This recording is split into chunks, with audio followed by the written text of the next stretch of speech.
Shweta Singh DGCA मधनं मोठं racket चालवत आहेत. श्वेता सिंग यांना डीजीसीए मध्ये ठेवू नका अशी मागणी आमदार रोहित पवारांनी केली आहे. विमान नीट आहे की नाही तपासलं जात नाहीये. विमानाची माहिती नसलेले लोक चौकशी समितीमध्ये आहेत असं देखील आरोप रोहित पवार यांनी केलेला आहे.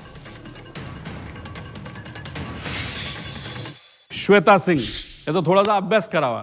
थोडक्यात तुम्हाला सांगतो, या आपल्या महाराष्ट्राच्या सुनबाई होत्या, आता नाही आहेत.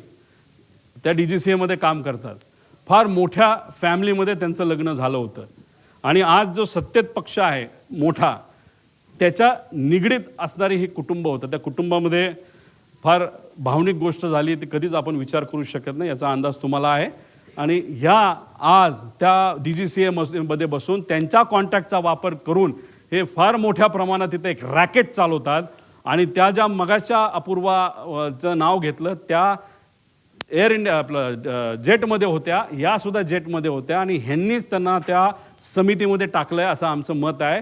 यांचा रिसर्च, तुम्ही जर रिसर्चवाले पत्रकार असाल तर त्या करा, पण आमच्या ह्या इन्व्हेस्टिगेशनमध्ये नाही तर हे इन्व्हेस्टिगेशन चालू असताना श्वेता सिंगला तिथं ठेवू नका अशी आमची जाब मागणी आहे. कारण या वेल कनेक्टेड आहेत आणि ह्यांचा संपर्क फार वरच्या लेवलला पोहोचलेला आहे.